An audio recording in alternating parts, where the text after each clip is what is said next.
नमस्कार मित्रांनो, पुन्हा एकदा तुमचं स्वागत आहे इन्फो मराठी 24 या यूट्यूब चॅनलवर। मित्रांनो, आज एक 7व्या वेतन आयोगाअंतर्गत कार्यरत असणाऱ्या कर्मचाऱ्यांसाठी खूप महत्त्वाची अपडेट घेऊन आलेलो आहे। बातमी आहे 7व्या वेतन आयोग अंतर्गत कार्यरत असणाऱ्या सरकारी कर्मचाऱ्यांसाठी एक महत्त्वाची बातमी। महागाई भत्ता 53% करण्याबाबत आताची सर्वात मोठी अपडेट। मित्रांनो, काय आहे ही बातमी नक्की बघूया, पण त्याआधी जर तुम्ही आपल्या चॅनलवर नवीन असाल तर चॅनलला सबस्क्राइब करून बाजूला दिलेल्या बेल आयकॉनला नक्की क्लिक करा। व्हिडिओ जर आवडला आणि कामाचा वाटला तर व्हिडिओला लाईक करून आपल्या मित्रपरिवारासोबत नक्की शेअर करा। मित्रांनो, 7वा वेतन आयोग अंतर्गत कार्यरत असणाऱ्या सरकारी कर्मचाऱ्यांसाठी एक महत्त्वाची बातमी समोर येत आहे। खरं तर केंद्रीय कर्मचाऱ्यांना दिला जाणारा महागाई भत्ता 53% वाढवण्यात आला आहे। दरम्यान केंद्रीय कर्मचाऱ्यांच्या धर्तीवरच महाराष्ट्र राज्य शासकीय सेवेत कार्यरत असणाऱ्या कर्मचाऱ्यांना देखील महागाई भत्ता वाढीचा लाभ मिळणे अपेक्षित आहे।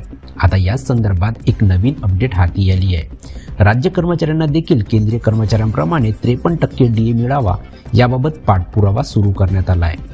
महाराष्ट्र राज्य राजपत्रित अधिकारी महासंघाकडून राज्याचे नवोदित मुख्यमंत्री देवेंद्र फडणवीस यांना या संदर्भातील निवेदनपत्र नुकतेच सादर करण्यात आले असून लवकरात लवकर राज्य कर्मचाऱ्यांना महागाई भत्ता वाढीचा लाभ द्यावा अशी विनंती देखील संघटनेच्या माध्यमातून यावेळी करण्यात आली आहे।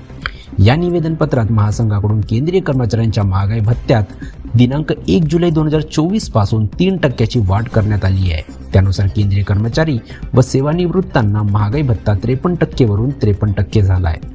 केंद्र शासनाप्रमाणे महागाई भत्ता वाढ राज्यात देण्याचे राज्य शासनाचे प्रचलित धोरण असल्यामुळे राज्य शासकीय अधिकारी कर्मचारी व सेवानिवृत्तांना देखील केंद्र शासनाप्रमाणे दिनांक 1 जुलै 2024 पासून 3% महागाई भत्ता वाढ तसेच घरभत्ता वाढ तसेच इतर भत्ते थकबाकीसह देण्याचा निर्णय राज्य शासनाने विनाविलंब घ्यावा अशी अधिकारी महासंघाची आग्रही मागणी करण्यात आली आहे। नक्कीच महासंघाच्या या निवेदनपत्रावर आता सरकारकडून काय निर्णय घेतला जाणार हे पाहण्यासारखे ठरणार आहे। तथापि राज्य कर्मचाऱ्यांचा महागाई भत्ता 53% करण्याबाबतचा निर्णय येत्या काही दिवसात होण्याची शक्यता वर्तवण्यात आली आहे। महत्त्वाचे म्हणजे महागाई भत्ता वाढीचा हा निर्णय जुलै महिन्यापासून लागू केला जाणार आहे। यामुळे राज्य कर्मचाऱ्यांना महागाई भत्ता फरकाची रक्कम सुद्धा दिली जाणार आहे।